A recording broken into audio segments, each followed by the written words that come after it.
Farm Bureau meeting, and we were very disappointed to hear that the Wayne County Farm Bureau was apparently promoting and supporting fracking. So some of us have gone out to our other different bureaus. Tabitha, did you want to come and say what happened at the two meetings that you were at? We just want you to know that there's things being put in motion. We also want to open a conversation to see what else people in this very room can do. And this is Tabitha Tripp, and she's been taking care of Union County. I've been trying my best, and I don't know if you guys have been out there talking to the public, but it seems to keep falling on deaf ears. That a lot of people just turn this blind eye and this glaze to look, and it's really hard to get their interest and make it feel like it's going to hit home. I went to my insurance guy. The person I was sitting with is not my insurance man. He's a friend in scouting with me. And so I went to my insurance guy and I said, what happens if we have a quake? And the insurance adjuster looked at me and he goes, what do you mean, a quake from what? I said, from fracking. I'd rather yell. And he was just glazed over. He's like, there's nothing happening. But on the newspaper right beside him, there's legislation. I'm going to grab it, actually. Right beside him,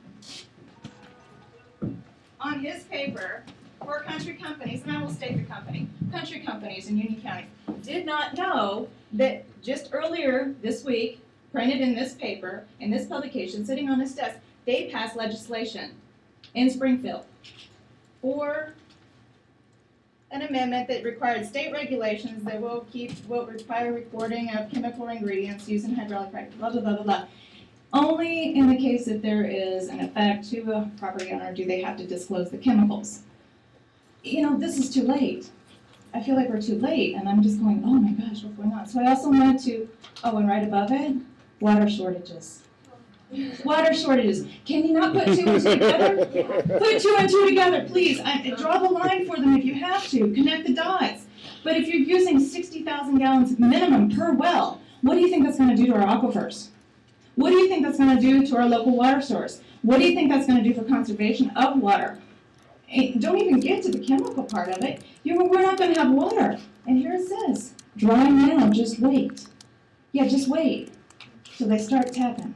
Share the responses of the two places that you went. There's two places I went. I went to the University of Illinois Extension Office, and I was told, you need to do more research. Well, we're going to call in Ohio State because they did research. Well, that was funded by the Marcellus Shale Coalition. So what do you think that research is going to show? It's been bought. And then I went to the county government in Union County, and they said, we'll have to look at this. And they put the paper that I gave them on the back desk. And I'm like, well, you know, not a big deal. And it's not going to happen here. So I'm not very happy. But that's all I've done. So keep plugging away, guys.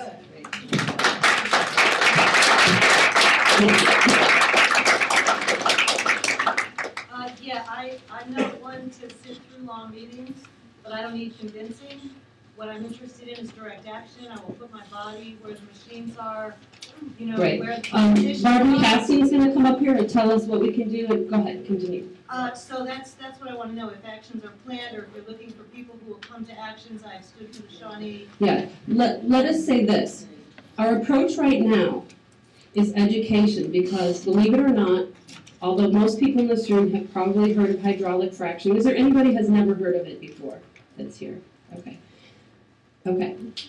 We will need to explain that. That's a really good speaking point for next time we have a meeting, is to tell people exactly what this process is. And I'm going to let Liz do that, but before I say that, it is not unique, and we're not alone to find that when we're going to places to talk, people have no idea what we're talking about. They've either never heard of it, and they have no idea that this is happening in Southern Illinois, and that's a really scary thing. So this whole process seems to be happening completely under the radar. So I want Barb McCassin to come on up. She has 3 action steps that everybody can take now. When she's finished with that, Liz will come up and explain exactly, precisely what the process of hydraulic fracturing for natural gas is. Thank you very much for that, by the way. I appreciate you bringing that up. So this is Barb McCassin from Sierra Club.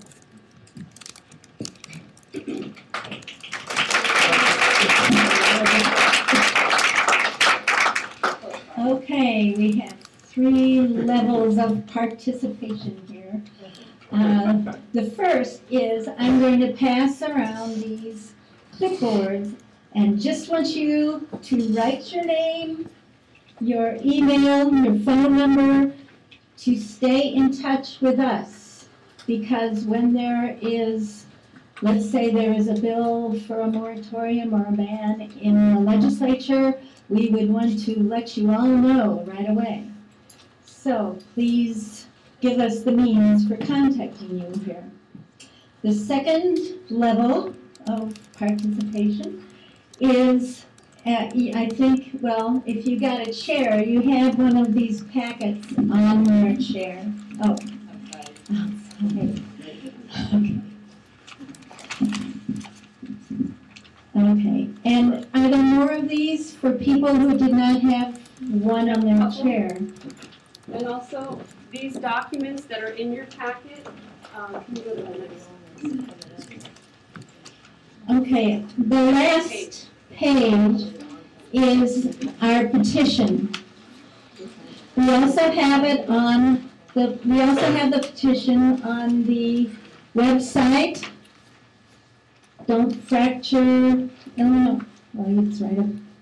Don'tFractureIllinois.org. And so we need these petitions to help us convince legislators and county board people, whoever we're trying to influence.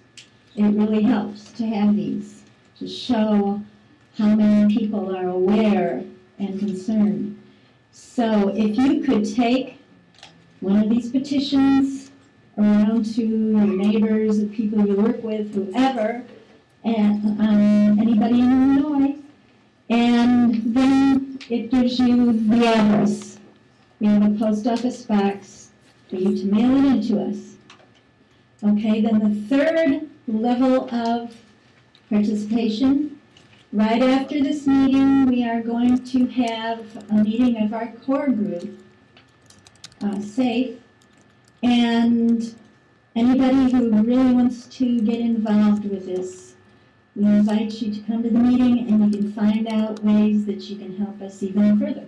Can I talk about this? Yes. I want to get specific. Okay, thank you. Okay, okay. I was trying to cut my talk short. I guess I left out the most important thing. Okay. What happens is companies drill down vertically. They drill out horizontally.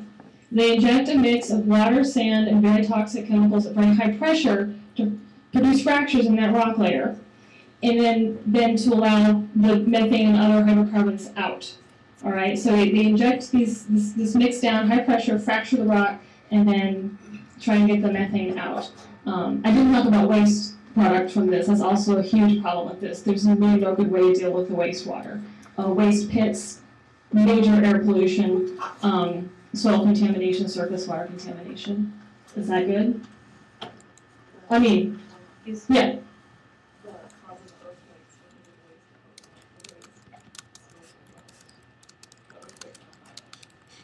Yes, seismologists basically agree right now that the series of earthquakes that have happened in Ohio are from the injection wells, which is one of the ways they try and get rid of the waste.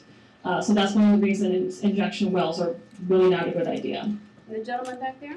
Oh, well, thank you for your presentation. I saw this in the newspaper, so I thought I'd come in and ask. Can you clarify, are you against the use of hydraulic fracking in all wells, including what you call vertical and conventional? Or is your opposition only to the use of hydraulic fracking in horizontal wells in a shale formation like the New Albany and Southeast Illinois? According to Pennsylvania Farmer. People outside can't hear the questions. If we could repeat the questions. Oh, okay. And then they know what you're referring to. I was asked if we're against hydraulic fracturing just applied to horizontal wells or applied also to horizontal and vertical. Is that correct? Yes. Okay. Across the entire spectrum. Okay. According to Ron Gula from Pennsylvania, it's also